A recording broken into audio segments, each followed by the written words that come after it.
এই সরকারের বড় একটা সমস্যা, টাকা পাচার ঠেকানো যাচ্ছে না। আরে আমরা বঙ্গবন্ধুর খুনিরে জানতে পারি না, যতই কষ্ট হোক, মানবতার মা উনি, উনার বিরুদ্ধে আমরা কোনো কথা বলতে পারবো না। হয়তো উনি দেশের স্বার্থেই বলেন, তারপরে বলবো যদি উনি নিশ্চিতি নিতেই চান তাহলে আমার টাকাটা আমি কথা দিচ্ছি যে উনি যেদিন বাজেট পাস করবেন এই 25% টাকা আমি নিজে নিয়ে এনবিআর এর কাছে দিয়ে আসবো। মাননীয় স্পিকার, কোথায় কত দুর্নীতি হয়েছে সেই কথাটা তাকে এখানে স্পষ্ট বলতে হবে। সংসদে গিয়ে সে নেতাকর্মীদের সমস্যা ধরে, তারপর কিন্তু সে এইটাও বলে এই সরকারের বড় একটা সমস্যা, মানে আমাদের প্রধানমন্ত্রীর সমস্যা ধরে। দর্শক শ্রোতা, ব্যারিস্টার সুমন কিন্তু ইতিমধ্যে সংসদ ভবনে গিয়ে একটা বক্তব্য দেয় এবং সেইটা কিন্তু রাতারাতি ভাইরাল হয়ে যায়। দর্শক শ্রোতা, সে কিন্তু তার বক্তব্যের মাধ্যমে অনেক কিছু বলছে এবং সে কিন্তু অনেক দুর্নীতিবাজদের কথা বলছে। সেইটার মধ্যে কিন্তু অনেক বড় পর্যায়ের নেতাকর্মীরা রয়েছে। সেই লিস্টটাই কিন্তু আজকের এই ভিডিওতে ক্লিয়ার করব এবং ব্যারিস্টার সুমন ভাই কিভাবে সবার সমস্যা ধরছে এবং আমাদের প্রধানমন্ত্রী শেখ হাসিনাকে সে কি বলছে এইটাও দেখাবো। তাই দর্শক, এই ভিডিওতে আমি ব্যারিস্টার সুমন ভাইয়ের সম্পূর্ণ বক্তব্য দেখাবো, তারপরে এই নিয়ে আমাদের প্রধানমন্ত্রী শেখ হাসিনা কি বলে এইটাও দেখাবো। তাই ধৈর্য ধরে ভিডিওটা দেখেন এবং ভিডিওতে একটা লাইক দেন। এই সরকারের বড় একটা সমস্যা, টাকা পাচার ঠেকানো যাচ্ছে না। আপনি দুর্নীতি করলে তো অর্থনীতিতে নিয়ে আসা যায়, টাকা পাচার হয়ে গেলে যে দেশে যায় এই দেশের অর্থনীতির বাজেট হয়ে যায়। আরে আমরা বঙ্গবন্ধুর খুনিরে জানতে পারি না, আর টাকা পাচার করে এই টাকা ফেরত আনবো কিভাবে? এইটা একটা বড় সমস্যা। টাকা পাচার করে আমাদের বাজেট সংকুচিত হয়ে যাচ্ছে। মাননীয় স্পিকার, আরেকটা জিনিস, এই সরকারে রাসেল ভাইপার সাহেব চলে আসছে। মাননীয় স্পিকার, এই ফাইন্যান্সিয়াল ইন্টেলিজেন্ট ইউনিট ধরতে পারে নাই, আর এনবিআর এর মতিউর রহমানকে ধরলে একটা ছাগল ছাড়া এই লোকটা তো আপনি আনতেই পারতেন না। আমাদের এই পানি আগে কখনো বন্যা হইতো না, এইরকম 22-এর বন্যা, 24-এ বন্যা, আমরা একেবারে দেবে গেছি পানির নিচে। মাননীয় স্পিকার, এইটা জানা দরকার যে আমাদের এই ভারত থেকে আসা পানি কোথায় কোথায় বাধা পড়ে, এইটা দেখতে হবে। মাননীয় স্পিকার, অনেকে সন্দেহ করে মিঠামইনের রাস্তাও আমাদের এই দুর্ভোগের কারণ। যদি হয় এইটারও মডিফাই করতে হবে, কারণ একটা জেলারে আপনি সৌন্দর্য দিয়ে আরেকটা জেলা ডুবাই দিতে পারেন না। মাননীয়, যে আমি যত বরাদ্দ এই পর্যন্ত পাইছি, আমি হচ্ছে কি এমপি হিসাবে ট্রাস্টি, এই টাকা জনগণের জানার অধিকার আছে। আমি ফেসবুকে দিয়েছি, হয়তো প্রকল্পের জায়গায় টাকা বলছি, কিন্তু টাকার মধ্যে কোনো ব্যবধান ছিল না, কারণ নতুন জেনারেশন আপনি যা বরাদ্দ পাবেন তা জানতে চায়। এবং আমি বিশ্বাস করি বঙ্গবন্ধুর আদর্শের সৈনিক হিসাবে আমি এই ট্রান্সপারেন্সি আমার মধ্যে এটা থাকতে হবে। এবং আমি এই কথা বলি, আমি আমার এলাকার এমপি হয়েছি। নেতৃত্ব দিচ্ছেন মাননীয় প্রধানমন্ত্রী জননেত্রী শেখ হাসিনার প্রতি আমার বিশ্বাস আছে যে যে ধরনের আকার প্রকারের বাজেটই হোক, উনি অন্তত কোনো না কোনোভাবে আমাদেরকে সামনের দিকে নিয়ে সফল করাবেন, এই বিশ্বাসটুকু আমাদের আছে। মাননীয় স্পিকার, ট্রেজারি বেঞ্চের যারা আছেন তারা হয়তো বলবেন যে স্বতন্ত্র এমপি হয়ে মাননীয় প্রধানমন্ত্রীর বা লিডার অফ দ্য হাউসের, আমি কেন এই কথা বলছি যে উনার প্রতি আমার বিশ্বাস আছে। উনারা এটাও জেনে যাক, গত বছর আপনারা জানেন যে শ্রীলঙ্কা যখন দেউলিয়া হয় তখন সবাই বলছেন যে বাংলাদেশ আর মাত্র সময়ের ব্যাপার, বাংলাদেশও দেউলিয়া হয়ে যাবে। পাকিস্তান যখন দেউলিয়ার পথে তখন বলছেন আর একটু সময়ের ব্যাপার। ইন্ডিয়া যখন চাপে পড়ছে বলছেন যে আর সময়ের ব্যাপার।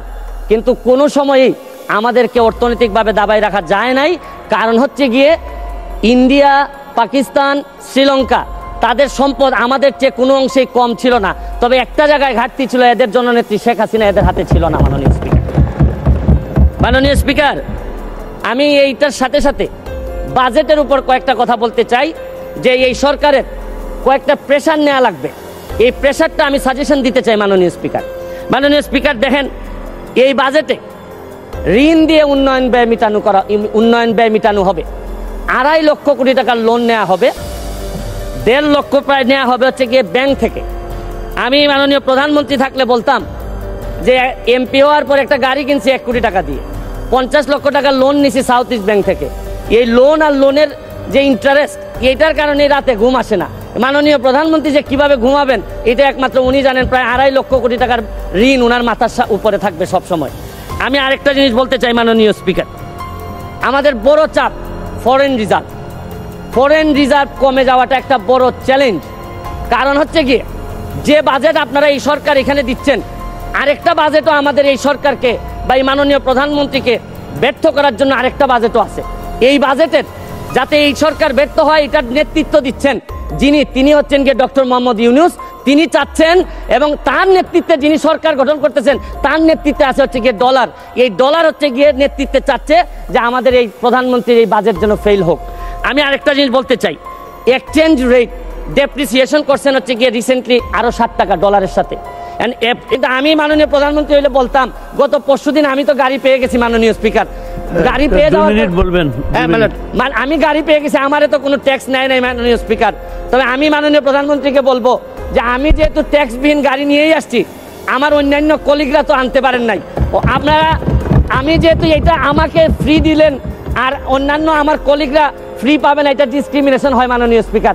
তারপরে আমি মহান সংসদে বলে দিচ্ছি, তারপরে যদি মনে করেন দেশের স্বার্থে 25% নিবেনই আমাদের উপর, যতই কষ্ট হোক, মানবতার মা উনি, উনার বিরুদ্ধে আমরা কোনো কথা বলতে পারবো না। হয়তো উনি দেশের স্বার্থেই বলেন, তারপরে বলবো যদি উনি নিশ্চিতি নিতেই চান, তাহলে আমার টাকাটা আমি কথা দিচ্ছি যে উনি যেদিন বাজেট পাস করবেন এই 25% টাকা আমি নিজে নিয়ে এনবিআর এর কাছে দিয়ে আসবো মাননীয় স্পিকার। তাও আমি চাই না যে আমি যেটা পাইছি এটা আমার কলিগরা পাবে না, এটা হইতে পারে না মাননীয় স্পিকার।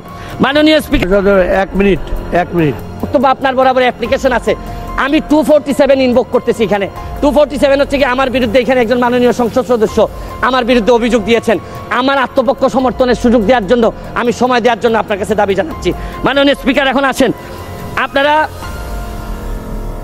বেনজির কাণ্ড, মাননীয় সাবেক আইজিপি উনি এত বড় হয়ে গেলেন, মন্ত্রণালয় জানলো না, মাননীয় স্বরাষ্ট্রমন্ত্রী জানলেন না, এই বাচ্চাটা এত বড় হয়ে গেল, আর কিছুদিন সুযোগ পাইলে পুরা গোপালগঞ্জ কিনে ফেলতেন এই বেনজির সাহেব।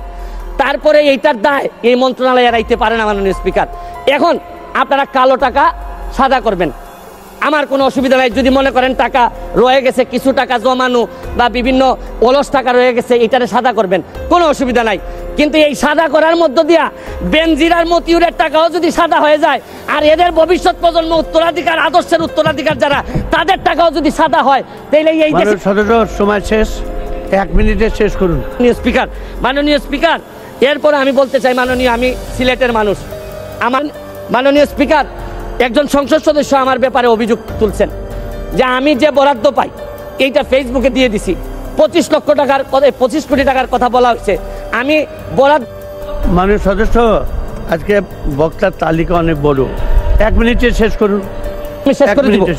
আমি বলতে চাই যে আমি যত বরাদ্দ এই পর্যন্ত পাইছি, আমি হচ্ছে কি এমপি হিসাবে ট্রাস্টি, এই টাকা জনগণের জানার অধিকার আছে। আমি ফেসবুকে দিয়েছি, হয়তো প্রকল্পের জায়গায় টাকা বলছি, কিন্তু টাকার মধ্যে কোনো ব্যবধান ছিল না, কারণ নতুন জেনারেশন আপনি যা বরাদ্দ পাবেন তা জানতে চায়। এবং আমি বিশ্বাস করি বঙ্গবন্ধুর আদর্শের সৈনিক হিসাবে আমি এই ট্রান্সপারেন্সি আমার মধ্যে এটা থাকতে হবে। এবং আমি গাইজ, আপনারা তো দেখলেন যে ব্যারিস্টার সুমন ভাই সংসদ ভবনের মধ্যে কি বক্তব্য দিচ্ছে, এবং এই বক্তব্যটা কিন্তু নতুন একটা বক্তব্য। ব্যারিস্টার সুমন ভাই আবারও সংসদ ভবনে যায়, আবারও কিন্তু অনেক দুর্নীতিবাজদের বিপক্ষে সে কথা বলে। গাইজ, আগের বারও কিন্তু ব্যারিস্টার সুমন ভাই সংসদ ভবনের মধ্যে অনেক দুর্নীতি নিয়ে কথা বলছিল, তারপর কিন্তু সে বের হয়েও অনেক দুর্নীতিবাজদেরকে সে দুলাই করেছিল। এখন সে কিন্তু এই বক্তব্যটা দিচ্ছে সংসদ ভবনে, এবং সে কিন্তু সবার ভুল ধরছে, এবং এটা কিন্তু আমাদের প্রধানমন্ত্রী শেখ হাসিনার কাছে সে বিচার দিচ্ছে। দর্শক শ্রোতা, ব্যারিস্টার সুমন ভাইয়ের এই সংসদ বক্তব্য নিয়ে আপনার কি মতামত, প্লিজ ভিডিওর কমেন্ট বক্সে লিখে যাবেন। এবং আপনাদের কাছে একটা রিকোয়েস্ট থাকবে, আমার চ্যানেলটি সাবস্ক্রাইব করবেন। ধন্যবাদ।